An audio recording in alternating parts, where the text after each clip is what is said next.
कर्म का धर्म से अधिक महत्व है, क्योंकि धर्म करके भगवान से मांगना पड़ता है, पर कर्म करने पर भगवान स्वयं फल देता है। इंसान कर्म करने में मनमानी कर सकता है, लेकिन फल मांगने में नहीं। कृष्ण कहते हैं, अहंकार मत कर, किसी को कुछ भी देकर, क्या पता तू दे रहा है या पिछले जन्म का कर्जा चुका रहा है। मंजिलें मुझे छोड़ गई, रास्तों ने संभाल लिया, जा जिंदगी तेरी जरूरत नहीं, कृष्ण ने मुझे संभाल लिया। इस भौतिक संसार का यह नियम है, जो वस्तु उत्पन्न होती है कुछ काल तक रहती है, अंत में लुप्त हो जाती है, चाहे वे शरीर हो या फल हो। तुम कृष्णा की तलाश करो, कृष्णा स्वयं तुम्हें ढूंढ लेंगे। कृष्ण कहते हैं, जैसे प्राणी अपने पुराने कपड़ों को उतार कर फेंक देता है, नए को धारण करता है, ठीक उसी प्रकार यह आत्मा पुराने शरीर से त्याग करके नया शरीर को प्राप्त करती है।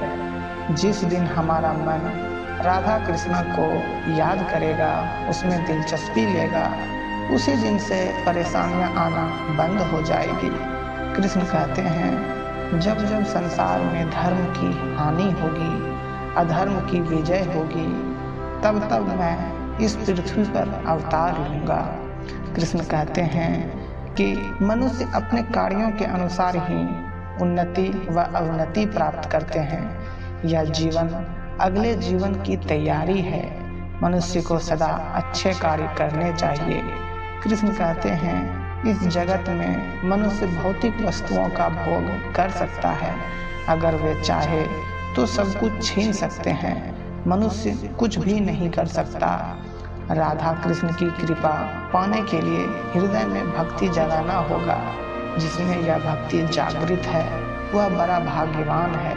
तुमने यदि किसी वस्तु की इच्छा की, यदि वह इच्छा कृष्ण के अनुकूल नहीं है, तो उस कार्य में सफलता नहीं मिलेगी। कृष्ण कहते हैं, यह बात हमेशा याद रखो, कैसे भी हालात हो, किसी प्रकार का अन्याय, पाप या किसी भी गलत बात का समर्थन नहीं करोगे, चाहे वह पति या पुत्र हो। इस संसार में विभिन्न कलाएं हैं, और इस कला में एक अच्छी कला है किसी के दिल में समा जाना, उसे छू लेना। जो व्यक्ति अंतिम समय कृष्ण का चिंतन करता है, कृष्ण को प्राप्त होता है। मनुष्य को चाहिए वह अंतिम क्षणों में कृष्ण का चिंतन करे। जिस प्रकार पानी में तैरती नाव को तेज वायु बहा ले जाती है, उसी प्रकार विचारशील इंद्रियों में से कोई एक जिस पर मन लगा रहता है, वह मनुष्य की बुद्धि हर लेती है। इसीलिए इंद्रियों को कृष्ण भावना में लगाना चाहिए। भगवान कृष्ण का एक मंत्र व प्रार्थना मोक्ष प्राप्त कर सकता है। हरे कृष्णा हरे कृष्णा हरे कृष्णा हरे हरे, हरे राम हरे राम, राम राम हरे हरे। भगवान कृष्ण को जान लेने से मनुष्य जन्म मरण के बंधनों से मुक्त हो जाता है। कृष्ण कहते हैं, लोग जिस भाव से मुझे ग्रहण करते हैं, उसी के अनुसार उसे फल मिलता है। महाभारत युद्ध में कृष्ण भगवान यह दिखाना चाहते थे, पाप की हार होती है और सत्य की विजय होती है। अहंकार करने पर इंसान की प्रतिष्ठा, वंश, वैभव तीनों ही चले जाते हैं। विश्वास ना हो तो रावण, कौरव और कंस का अंत देख लो।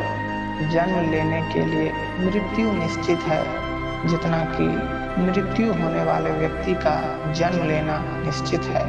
यह जीवन का सच है। उपहार देना तब अच्छा लगता है जब उस व्यक्ति के पास वह वस्तु आप दे दो जिसकी वह कल्पना नहीं करता था। इसलिए उपहार सही समय पर सही इंसान को देना चाहिए। भगवत गीता में कृष्ण ने कहा है, जन जन में बसे हैं राम, प्राणी में बसी राधा, रानी मन में बसे हैं कृष्ण। जब घर से बाहर निकलें तो प्रभु कृष्ण के सामने झुक कर कहें, हे प्रभु, मैं आपसे मिलकर जा रहा हूँ, शीघ्र लौटूंगा। क्योंकि भगवान भी आपके लौटने का इंतजार करते हैं। कृष्ण के लिए खर्च की गई कोई चीज़ कभी व्यर्थ नहीं जाती, चाहे वह सांस हो या वक्त हो। कृष्ण कहते हैं, मनुष्य शरीर त्याग करते समय जिस भाव का चिंतन करता है, उसी भाव अनुसार उसका अगला जन्म निश्चित होता है। कृष्ण कहते हैं, जो मनुष्य भगवत गीता को निष्ठा, प्रेम पूर्वक, गंभीरता से पढ़ता है, उसके द्वारा किए गए पूर्व के सारे दुष्कर्म फलों का प्रभाव समाप्त हो जाता है। वह मेरी शरण में आता है। मनुष्य को अपने जीवन के उद्देश्य को समझना चाहिए। एक पशु दूसरे पशु का वध करता है तो यह पाप नहीं है, लेकिन मनुष्य स्वार्थ के लिए पशु का वध करता है तो वह पाप है। जिंदगी में हम कितने गलत हों या सही, सिर्फ दो लोग जानते हैं, एक आत्मा और दूसरी परमात्मा। राधा कृष्ण का नाम मानो एक अनमोल रत्न है जिसका मूल्य पाया नहीं जा सकता। हे कृष्ण, मुझे सिर्फ तू चाहिए, ना तेरे जैसा, ना कोई तेरे सिवा। कृष्ण का कहना है, हमारे यह शरीर रथ है, बुद्धि हमारी सारथी है, मन चालक है और इंद्रियां हमारे घोड़े हैं। सुख दुख का अनुभव आत्मा को मन व इंद्रियों की संगति से होता है। इस संसार में मूर्ख व्यक्ति, अधर्मी, अज्ञानी व नास्तिक प्रकृति का व्यक्ति मेरी शरण स्वीकार नहीं कर सकता। यदि कोई व्यक्ति प्रेम से, भक्ति से पुष्प, फल, जल भी मुझ पर चढ़ा दे तो उसी भाव से उसे स्वीकार करता हूँ। वह मेरा प्रिय भक्त होता है। अंतकाल में जो मनुष्य मेरा स्मरण करते हुए देह त्याग करता है, वह मेरी शरण में आता है। इसीलिए मनुष्य को चाहिए कि अंतकाल में मेरा चिंतन करे। जो दूसरों की तकलीफों को समझते हैं, जिनमें दया है, दिल से अच्छे हैं, उन्हें दोबारा जन्म नहीं लेना पड़ता। जब हम स्वयं जीवन के शिल्पकार हैं, तो चलो हम अपनी मुश्किलों को हराते हैं, जीवन में मुस्कुराते हैं।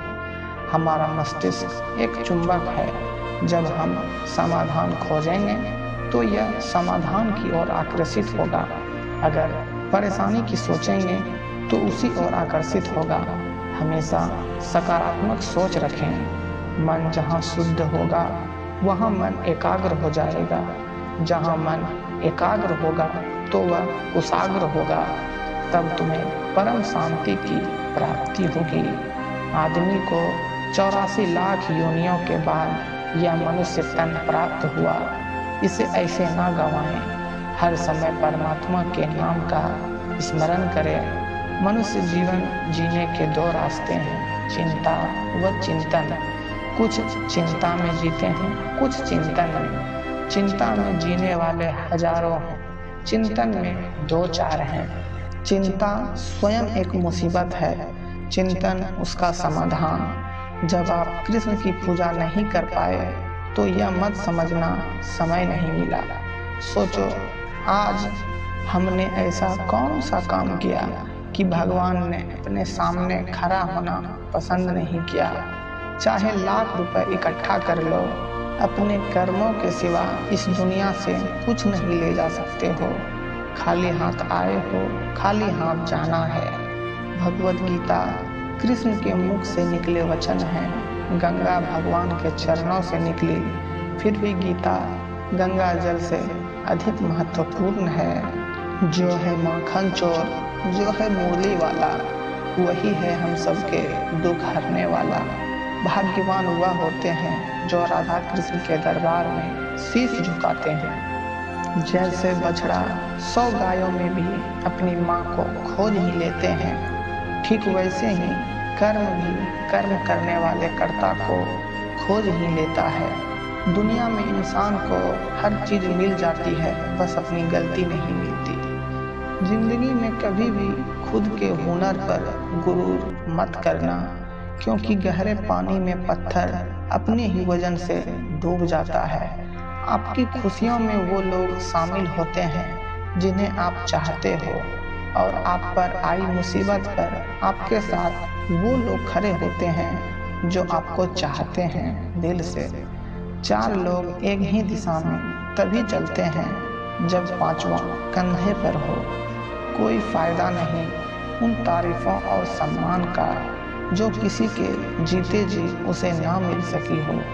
कुछ लोग भरोसे के लिए रोते हैं तो कुछ लोग भरोसा करके रोते हैं। जो सबक जिंदगी की ठोकर से मिलेगा वह किताब के पन्नों में सारी जिंदगी खोजते रह जाओगे तो भी नहीं मिलेगा।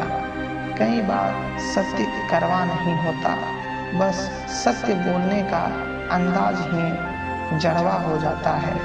यानी हम सच बोलने का लहजा बदल कर उसे जलील कर रहे होते हैं। जरूरी नहीं कि पत्थर उछाल कर मारने से ही कुछ टूटे, कभी कभी लहजा बदल कर बोलने से भी बहुत कुछ टूट जाया करते हैं।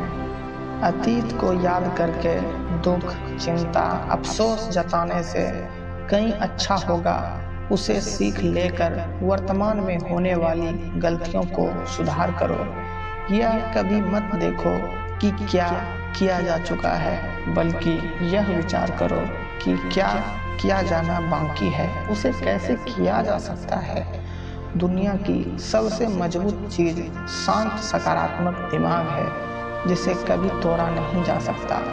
सुख का अर्थ है जो हो उतने में खुश और संतुष्ट रहो। दुख का अर्थ है मुझे और चाहिए। एक के बाद एक जन्म लेती असीमित इच्छाएं मनुष्य को इंद्रियों का गुलाम बना देती है। जो चीज आप स्वयं प्राप्त करने की काबिलियत रखते हो उसे दूसरों से मांगना बंद करो। सारे खेल खेलना पर किसी की भावनाओं से मत खेलना। हर कोई सही व्यक्ति को खोजने की कोशिश करता है, किंतु सही व्यक्ति बनने की कोशिश कोई नहीं करता। दुनिया वैसी ही नजर आएगी जैसी तुम्हारी सोच होगी। मन खुश और अच्छा होता है तो सब कुछ अच्छा ही लगता है। यदि मन सही ना लगे तो मुख से सही शब्द नहीं निकलते। सकारात्मक सोच की ताकत उम्मीदों को हमेशा जगाए रखती है। सकारात्मक मन पर मुश्किल हालातों का कोई प्रभाव नहीं पड़ता। अगर हर कोई खुद को सही बना ले तो किसी को सही व्यक्ति की तलाश करनी ही नहीं पड़ेगी। लोग अच्छा पढ़ने और अच्छा लिखने वाले को काबिल इंसान कहते हैं, पर असल में काबिल इंसान वह है जो अच्छा सोचे, अच्छा बोले, दूसरों के साथ अच्छा करे।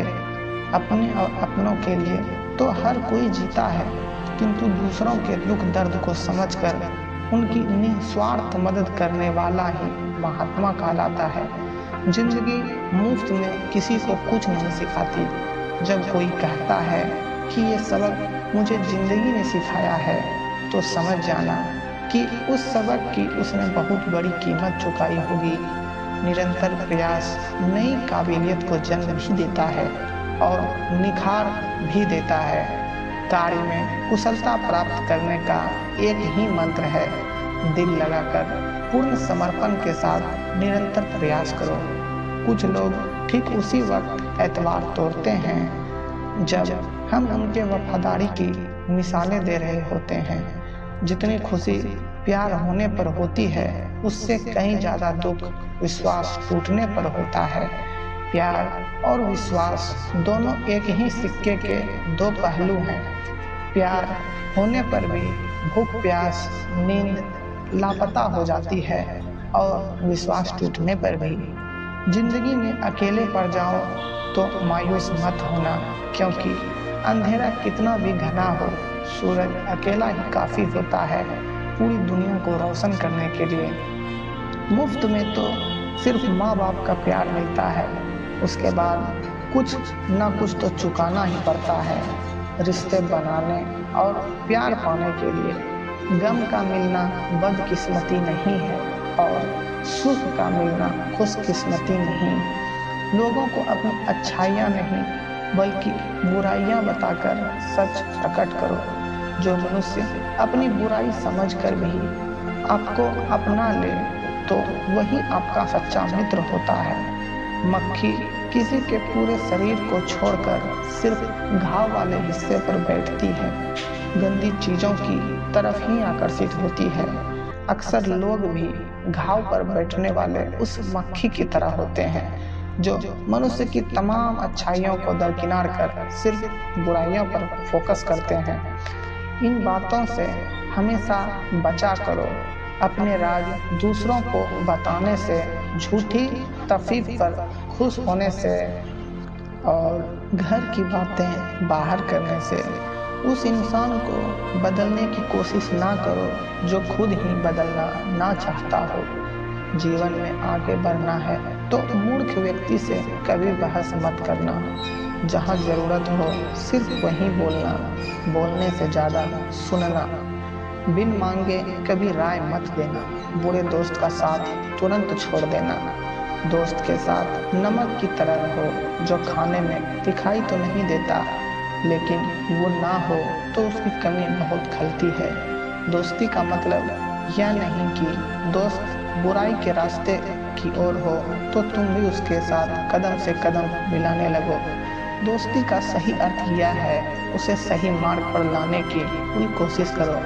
दोस्ती का मतलब यह नहीं कि 24 घंटे उनकी पूछ बनकर पीछे पीछे घूमते रहो, बल्कि ज़रूरत पड़ने पर उसका साथ दो और मुसीबत पड़ने पर साथ खड़े रहो, मदद करो। वादा, विश्वास, रिश्ता, उम्मीदें और दिल टूटने की आवाज़ कानों तक तो नहीं पहुंचती, लेकिन उसकी गूंज जिंदगी भर सुनाई देती है। हर छोटी छोटी बातों पर सफाई मत पेश किया करो, क्योंकि जिसे तुमने यकीन है तुमसे सवाल नहीं करेगा और जिसे तुम पर यकीन नहीं वो तुम्हारे सफाई देने पर भी मानेगा नहीं। लोगों से रिश्ते बनाते वक्त इतना ना झुको कि उठने के लिए किसी के सहारे की जरूरत पड़ जाए। मुसीबतों का मुकाबला सब्र से और रहमतों की हिफाजत शुक्र से किया करो। सफ़र का मज़ा लेना हो तो सामान कम रखो, ज़िंदगी का मज़ा लेना हो तो अरमान कम रखो। दोस्तों, ये वीडियो आपको कैसी लगी ये कमेंट में ज़रूर बताइए और इस तरह की वीडियोज़ को आगे देखते रहने के लिए हमारे चैनल को सब्सक्राइब ज़रूर करें। वीडियो देखने के लिए आपका बहुत बहुत धन्यवाद।